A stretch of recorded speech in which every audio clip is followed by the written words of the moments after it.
Today, we're diving into a powerful story about a man's journey from, well, a monster's shadow into a father's light. And it begs the question, can a new soul really heal the wounds left behind by an old one? So, picture this. That's the very first thought our protagonist has. Not about some villain he's reading about, no. It's about the actual body he has just woken up in. He's been reborn, you see. But not into some clean slate. He's woken up in the middle of the wreckage left behind by a truly, truly awful person. We're going to follow his path through 6 key moments, from that grim awakening all the way to the very first fragile steps of putting a shattered family back together. Okay, let's dive in. So, he wakes up, and it's a living nightmare. The life of his, let's call him his predecessor, is just one of complete and total failure. This guy was a once promising guitarist who, after his band fell apart, blamed everyone but himself, especially his wife Xiao and their little girl Ming Ming.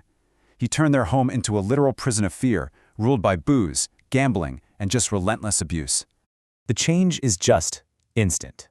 It's instinctual. His very first actions are a physical rejection of everything the guy before him stood for. He doesn't even think about it. He just acts. He throws open a window, letting fresh air cut through a stench of despair that feels like it's been there for years.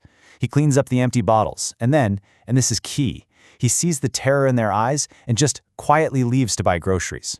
Every small action is him screaming, "I am not him." Now you have to put yourself in their shoes. For Xiao and little Ming Ming, who are huddled on the sofa, these simple, decent things he's doing, they're terrifying. They have been trained by years of trauma to expect only violence and rage from this man. So when he's quiet, when he cleans, it's not a relief, it's just deeply, deeply confusing. You know, to a traumatized mind, unpredictable kindness can feel way scarier than predictable cruelty. Xiao is just trying to figure out what kind of new, twisted game this devil is playing. And this one little line, it just reveals the absolute depth of their trauma.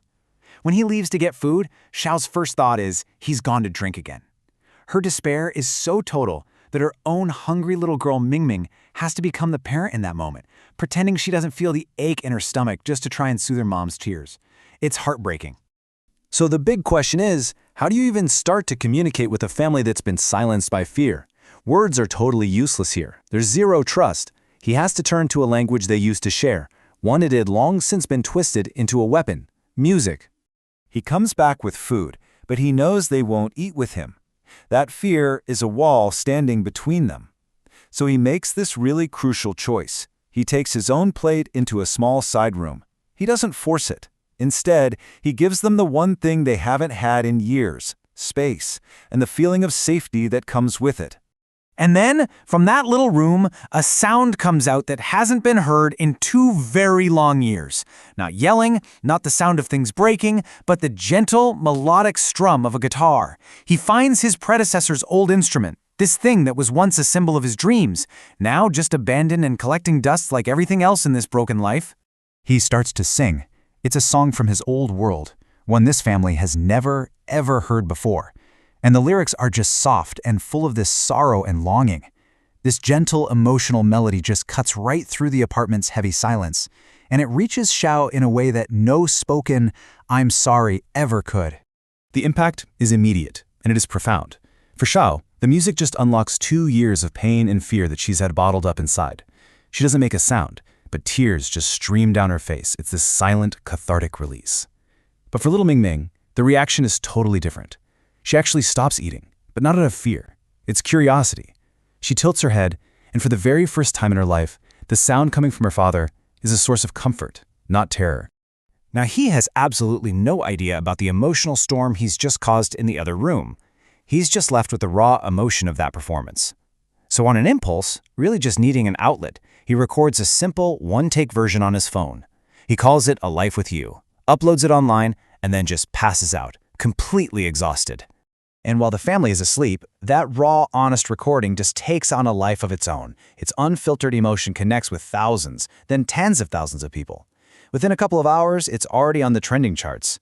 And then it catches the ear of a powerful music executive who hears that raw talent and tells her team, "Promote this."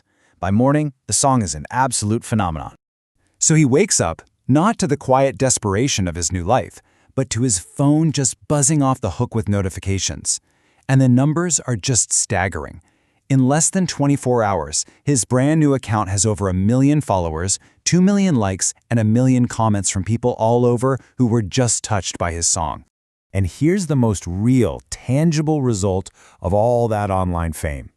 He checks his account's wallet and is just floored. The platform rewards popular videos, and based on the crazy amount of traffic his song got, he's earned 320,000 yuan, literally overnight. He's gone from having nothing to having enough money to completely change their entire situation. Look, money can't buy forgiveness. We all know that. But it sure can help you build a fresh start. And with this sudden windfall, he starts the physical work of turning their prison into an actual home. His very first purchase is a new smartphone for Xiao. It's a deliberate act, right?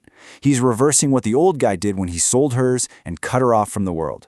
Then he just systematically erases the past. All the old, broken furniture, the stage where all that misery happened, is sold for practically nothing. The money doesn't matter, the symbolism is everything. And as new appliances and a soft sofa start to arrive, the entire atmosphere of the home begins to change. And Xiao is just watching all of this in a state of complete and utter shock. Movers are coming and going. The house is filling up with new things. She just can't wrap her head around it. How could the man who sold her phone for drinking money just a few days ago now afford all of this? This man isn't just different, he's impossible. He's an unsolvable mystery that just completely defies the monster she knew. But really, this whole transformation isn't about the new sofa. It's about something way, way harder. Forging a bond with Mingming, the little girl who has only ever known him as a source of fear. And that is a task that's going to require a patience and a gentleness he is only just now discovering in himself. He uses some of the money to buy her a beautiful new doll. But when he offers it to her, her conditioned reflex just kicks in. She flinches and she hides behind her mom. But he doesn't push it. He gets down on her level, his voice softer than she's ever heard it, and he just shows her the toy, letting her come to him on her own terms. And her curiosity finally wins out over her fear. She inches forward. Then he brings out his next gift, a little princess house play set. And this is the game changer. He doesn't just give it to her, he invites her to build it with him. It's not a transaction, it's a shared activity, a gentle way to build a bridge of trust where before there was just a giant canyon. And this is the moment everything starts to shift. As he guides her tiny hands to put the toy together, she has this profound, simple realization. It's just a sensory fact. His hand is warm. It's a gentle, protective warmth. And right there, in her mind, the whole concept of daddy is being rewritten, from something loud and scary to this new, safe feeling. But the past is never too far away. He glances over at Xiao and sees her faded shirt. And suddenly, this inherited memory just floods his mind. This shirt was part of a matching set she'd bought for Mingming's birthday. His predecessor flew into a rage and beat her for this small act of love. The horror of that memory is so real that his new body physically rejects it, and he has to run to the bathroom to be sick. Later that day, after he's cooked dinner, he gets ready for their new routine. He'll leave them to eat in peace. But as he turns to go, a tiny little hand grabs his shirt. It's Mingming, and she asks the one question that has the power to change absolutely everything. It's not a request for a toy, it's a request for his presence. This single, hesitant question, it marks the real turning point. It's the invitation he's been waiting for, the one he could never, ever ask for himself. This is the beginning of the very first day of their new life as a family. For the first time, the three of them actually sit at the same table, and the air is just thick with unspoken history. Xiao eats in absolute silence, her head down. He feels totally awkward, like a ghost at the feast. But right there in the middle, Mingming is this little beacon of pure joy, just beaming, finally surrounded by both her parents. For her, this is a dream come true. The next day, armed with that new phone and the money, Xiao starts to reclaim a piece of herself. She actually goes out, gets a SIM card, opens a bank account, and takes Mingming to a mall. And buying new clothes, it's more than just a purchase. It's an act of reclaiming her dignity and her identity. For the first time in years, she feels this little flicker of hope that maybe life can actually be changed. The bond with Mingming is just deepening at an incredible speed. That night, after he reads her a story, she makes her choice, solidifying her new allegiance. And that simple declaration, it leaves Xiao with this really complex mix of emotions. Relief, maybe a little jealousy, and the undeniable realization that this new man has completely won her daughter's heart. And then, all the pieces just click into place. While she's using her new phone, Xiao stumbles upon the day's biggest trending topic, some mysterious new song. The video starts to play, and as that familiar, gentle melody fills the room, Mingming points at the screen and just shouts with delight, "Daddy! Daddy is in the phone!" And in that one instant, Xiao understands everything. The money, the new furniture, the change. It all came from him, from his music. So in just a matter of days, he's used music, kindness, and a bit of luck to completely change their world. He's given a little girl her father back, and a young woman a glimmer of hope.